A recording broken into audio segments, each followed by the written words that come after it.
J'y vais? On y va?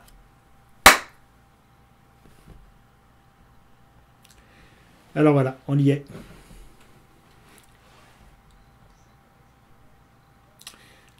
La région PACA a donné son accord pour soutenir un projet de lancement de monnaie dans chaque département. Alors bon, comment ça va se faire, j'en sais rien. Je vais rencontrer les gens de la région PACA au mois d'avril. Le projet m'a l'air juste un petit peu nébuleux pour l'instant, mais disons que ce projet est un projet politique pour l'instant. Ils ont besoin de réflexion autour.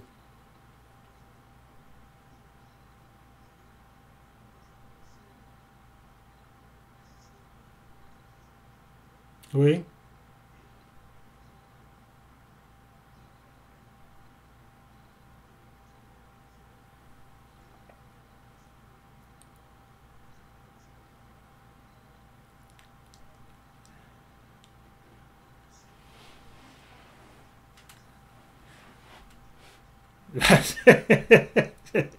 Ouais, c'est une bonne guerre, ouais.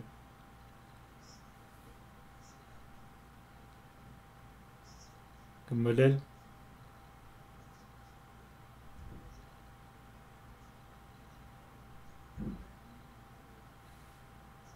Ah ouais, de passeport sur le modèle qui avait éclos, je crois, de Grenoble.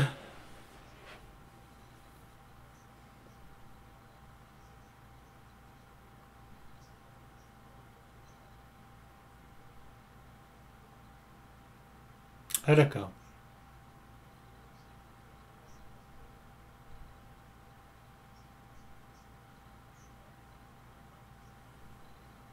Mhm.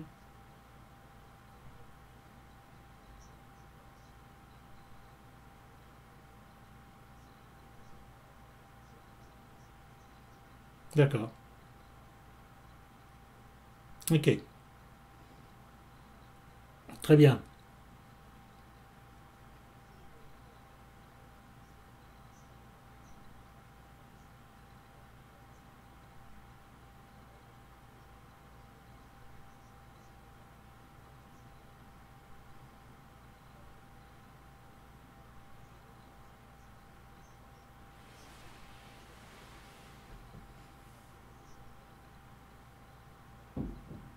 D'accord.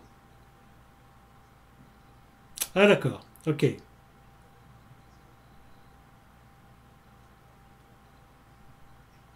Oui. Ouais. Bah on avait eu enfin dans le projet qu'on développait ici au Québec, cet abondement, on laissait le choix aux personnes soit de le prendre pour ceux qui avaient un besoin d'amélioration de pouvoir d'achat, soit de l'abandonner à un fonds commun pour soutenir le financement de projets locaux. Bah oui, ce qui permettrait justement aux gros échangeurs, mais qui ont de pouvoir participer directement au financement de projets locaux.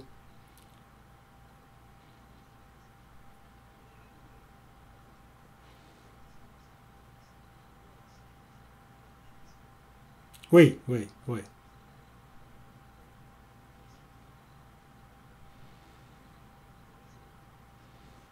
Hmm.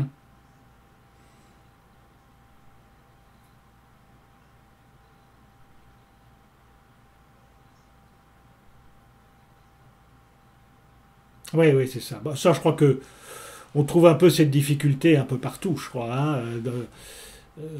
C'est sûr que plus le réseau est dense, plus ça permet une circulation circulaire. Mais là, pour ça, il faut véritablement motiver les prestataires à euh, se fournir mutuellement. Mais est-ce possible? Enfin, ça demande véritablement à changer toute sa politique de- d'approvisionnement et d'encourager la consommation locale.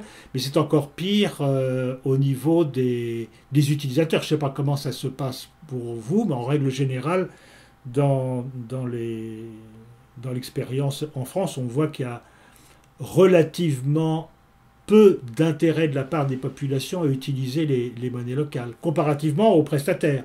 aux prestataires, on arrive à les motiver à rentrer dans les réseaux. Les utilisateurs, beaucoup moins. Et s'il y a un manque de densité, c'est peut-être effectivement un handicap, car s'il faut qu'ils fassent des longues distances pour aller trouver un magasin ou un producteur qui accepte la monnaie locale, ça ne les encourage pas. Donc là, il y a peut-être un défi à relever là.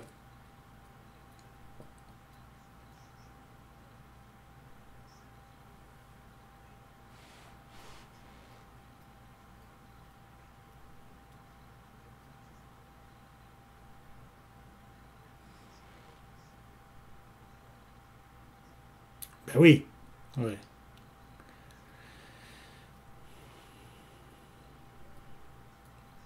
Hmm.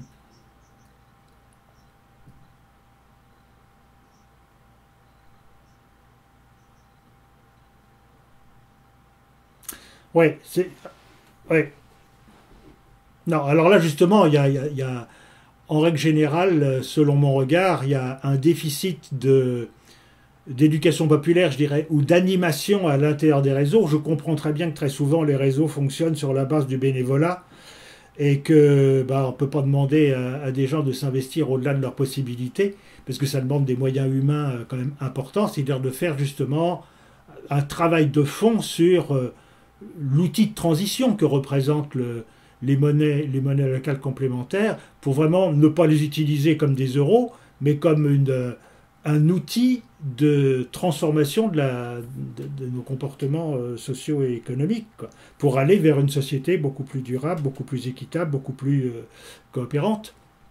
Mais ça demande un travail de fond, de la persuasion, de la proximité, de l'accompagnement, et ça c'est pas facile parce que là, en général toutes les énergies sont absorbées par bah, les échanges de monnaie, l'impression des monnaies, enfin la gestion du système sur le plan purement technique, mais l'animation en termes de pédagogie et d'évolution, c'est pour moi il y a un manque là à ce niveau-là, mais que je comprends en même temps compte tenu des équipes et de la bonne volonté des gens qui ne peuvent pas non plus tout faire.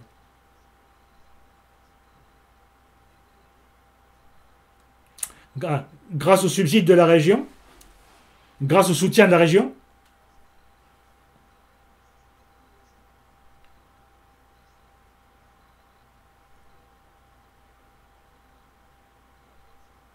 Ah, pas mal.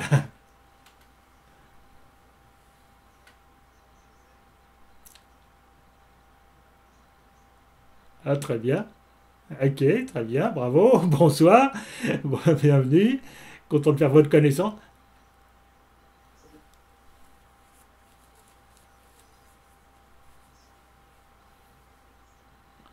Ah oui, d'accord, ouais, très bien.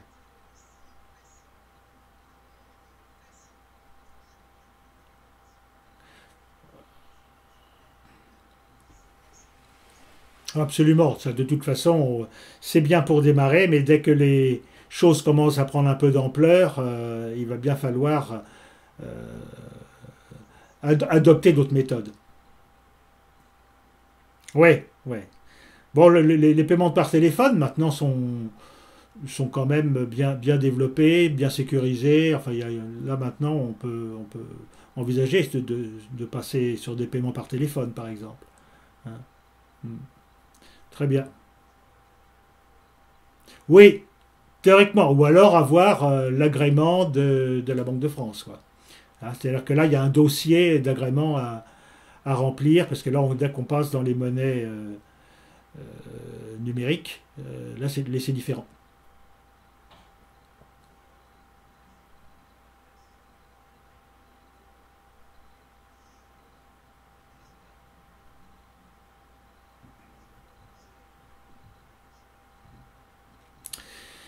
Je ne sais pas pourquoi. Ça a été mon interrogation. J'ai été en relation avec le comité d'annulation de la dette pour le tiers-monde qui était intervenu en Grèce et qui avait euh, eu tout à fait l'accord de tout le gouvernement grec et du Parlement grec pour faire un audit sur la dette grecque.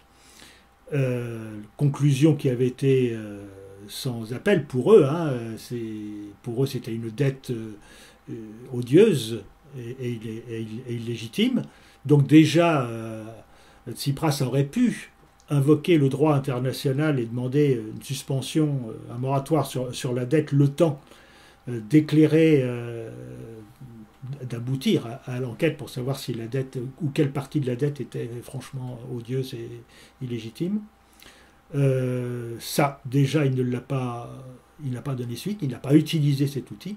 Et Varoufakis, qui lui avait fait un projet de monnaie nationale complémentaire, là aussi, le Premier ministre l'avait refusé. Pourquoi l'a-t-il refusé? Je ne sais pas. Là, il y a vraiment pour moi un mystère que je ne m'explique pas, parce que c'est incohérent avec l'engagement citoyen et son investissement dans cette cause qu'il montrait au peuple. Il voulait véritablement résister, du moins lui disait-il, hein, qu'il voulait véritablement résister au plan d'austérité imposé par la Troïka. Et donc il avait les outils à sa disposition pour le faire, ou contourner même la question. Pourquoi n'y a-t-il pas fait? Est-ce que c'est idéologique? Est-ce qu'il a reçu des pressions? Est-ce qu'il y a une espèce de malhonnêteté ou de lâcheté? Je ne sais pas. Je ne peux pas donner de réponse là-dessus parce que je ne les ai pas côtoyés directement. Je n'ai eu que des échos indirects. Mais ça reste un mystère pour moi. Non.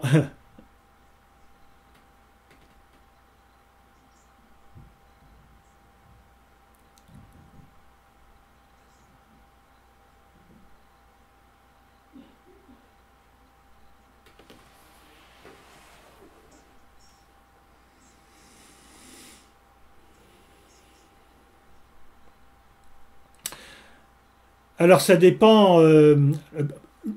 Potentiellement, elles peuvent tout ça, parce que les monnaies locales complémentaires sont toujours adossées à un travail de réflexion qu'il y a eu en amont sur ce que l'on veut exprimer au travers de ces monnaies, car toujours, dès qu'on veut lancer une monnaie locale, on se dit, monnaie locale, pourquoi faire? Donc il y a tout un travail de réflexion qui est mené en amont lors de la construction de la monnaie, qui aboutit à la réalisation d'une charte.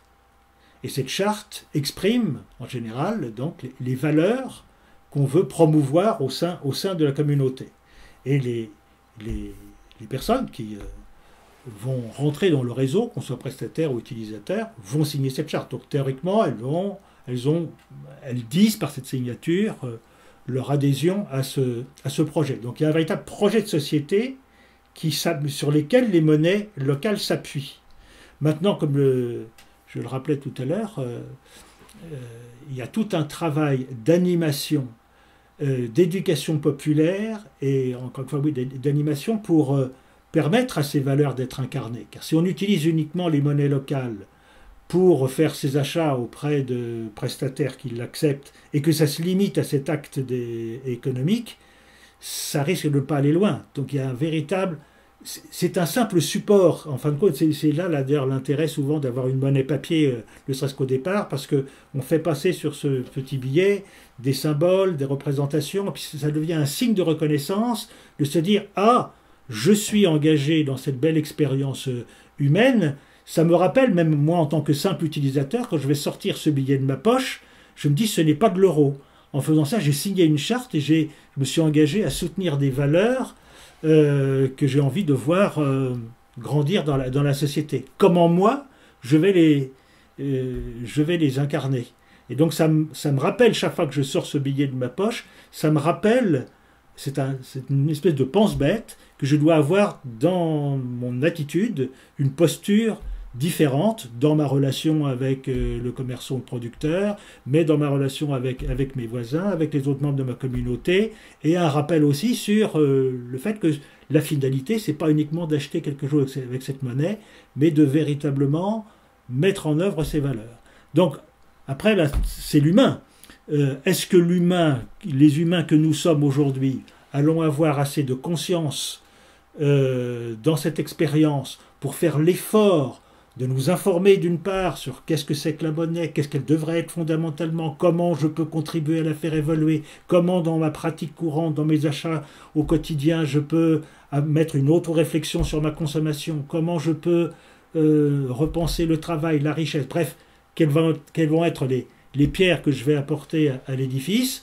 Là, c'est une question qui est renvoyée à chacun et qui est justement rappelée chaque fois qu'on utilise ce billet. Donc le potentiel est là, c'est un simple outil qui contient un potentiel, mais tout revient après aux humains qui vont l'expérimenter. C'est un potentiel. C'est un potentiel de transformation. C'est pas le billet, c'est pas la monnaie en elle-même qui va faire notre travail. D'ailleurs, la monnaie, fondamentalement, quelle qu'elle soit, que ce soit l'euro, le dollar ou autre, est un outil neutre. On lui donne sa teinte par le système qui l'émet, qui le gère, et par les utilisateurs. C'est l'humain qui lui donne une âme, entre guillemets, lumineuse ou ombrageuse. Mais tout revient à l'humain. Donc ce n'est pas la monnaie locale qui, en elle-même, pourra changer les choses. C'est un simple rappel, c'est un terrain d'expérience qu'on s'offre pour changer les choses.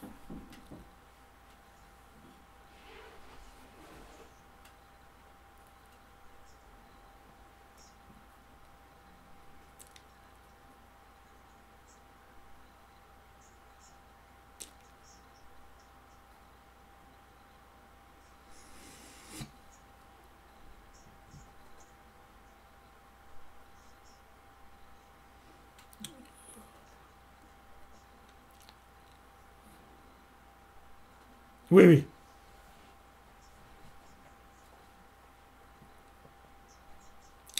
Bah, le constat un peu navrant qu'on peut faire, c'est que les monnaies complémentaires sont beaucoup plus dynamiques et vivantes dès qu'elles s'implantent dans des pays pauvres.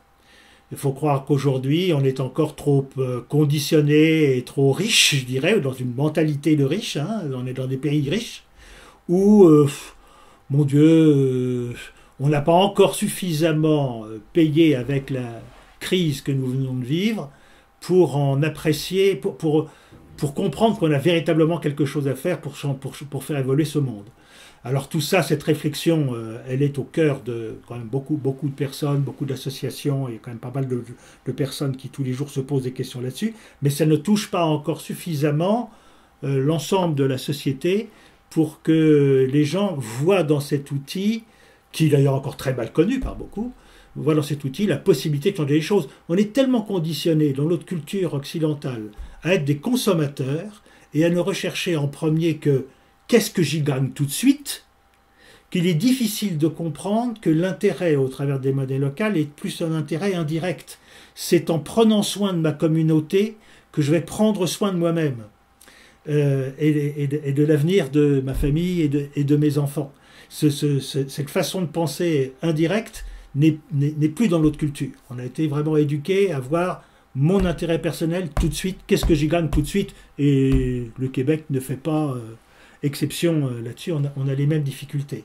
Donc c'est en ce sens que je dis qu'il y a un véritable travail de fond à faire, d'animation, d'information, et heureusement, on voit quand même depuis quelques années plein de documentaires engagés qui diffusent une information très intéressante, qui permettent de lever le voile sur plein de choses inconnues, et de mener, d'inciter, de favoriser une réflexion de fond qui fait un véritable travail d'éducation populaire, qui aide les gens les uns après les autres à s'ouvrir à d'autres possibles.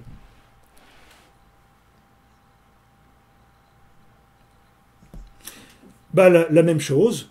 Là, je me suis établi au Québec parce que mon épouse y était partie, donc j'ai suivi mon épouse là-bas. Puis bon, on a un fils qui est aussi sur place, etc. Donc c'est un peuple qu'on aime beaucoup. Et voilà, je partage moi mon temps un petit peu entre la France et le Québec. Je passe grosso modo 5 mois en France et 7 mois au Québec. Et j'essaie justement de lancer au Québec une réflexion globale sur la monnaie, parce que derrière les monnaies locales, si j'en suis arrivé aux monnaies locales, c'est parce que j'ai d'abord pris conscience que le système monétaire dominant dans le monde aujourd'hui est complètement suicidaire. Hein. Et donc, il y a une telle désinformation et une ignorance de la part des populations, mais une ignorance malheureusement sciemment entretenu par les autorités, que monsieur et madame tout le monde ne se posent même pas la question sur la monnaie. Quand on parle d'économie, en général, on va parler du pouvoir d'achat, on va parler des retraites, on va parler du chômage, on va parler de la sécurité sociale, on va parler de toutes sortes de domaines, mais sans jamais se poser des questions sur la monnaie. Qu'est-ce que c'est que la monnaie? Comment elle fonctionne? Beaucoup de personnes pensent encore que la monnaie, c'est de l'or quelque part, que c'est rare, que ça a de la valeur en soi. Bref, on est enlisé dans une conception extrêmement archaïque de la monnaie qui fait qu'on a l'impression que là, on ne peut rien y faire, on ne peut rien y changer et que la seule question, c'est une question de répartition. Voilà, ce qu'on cherche, une répartition un peu plus juste et une meilleure rémunération du travail. On en reste à une espèce de discours ou de réflexion du 19e siècle. C'est un instrument de pouvoir fabuleux, d'autant plus que la monnaie dominante est appuyée sur une dette. Toute la monnaie qui existe dans la société est due. Il n'y a plus de monnaie permanente. Ce sont des monnaies de dette et rien de tel que la dette pour tenir les gens en laisse. Donc, et ça, mais ce n'est absolument pas. Alors, on va le trouver dans des cours d'économie, on va le trouver si on cherche l'information, mais ce ne sont ni nos politiciens, ni nos économistes qui le disent ouvertement, ni encore moins les autorités bancaires. Donc, on est vraiment dans une nasse, là, où il y a un besoin de compréhension de pourquoi les choses ne vont pas, mais pas seulement en surface, la cause des causes, comme dirait Étienne Chouard sur la démocratie. Il faut comprendre la cause des causes. Et une fois qu'on l'a compris, là, on va toucher de façon beaucoup plus concrète l'intérêt au niveau local, dans notre communauté, de réinventer la monnaie, de mener toute une réflexion sur la richesse, de comprendre que notre système auquel on contribue malgré nous tous les jours est un système qui nous mène à la mort. Car je dis, c'est suicidaire. On entretient les crises. Les crises dont on parle aujourd'hui, que ce soit la crise écologique, la crise monétaire, la crise politique, ce ne sont pas des crises qui nous tombent sur la tête au hasard. Ce sont des crises qui sont des crises de l'intelligence humaine. On s'est enfermé nous-mêmes dans des conceptions, dans des concepts, dans des croyances qu'on fait perdurer, qui servent les intérêts de quelques-uns, mais au plus grand détriment de tous. Donc il faut vraiment sortir de cette ignorance, et les monnaies locales complémentaires sont pour moi un fabuleux outil pédagogique, bien plus qu'économique. Et je regrette que l'accent soit souvent mis trop souvent sur l'aspect économique. C'est pour moi un outil pédagogique qui va permettre au peuple et à monsieur et madame tout le monde d'évoluer, de co-construire. C'est ça qui est intéressant, c'est qu'on reprend un pouvoir dans l'économie et dans l'argent en co-construisant une société appuyée sur les valeurs qui sont exprimées dans les chartes et avec cet outil auquel il faut redonner le symbole de lien et non pas de domination et de concurrence. En regard de la diversité, absolument, oui.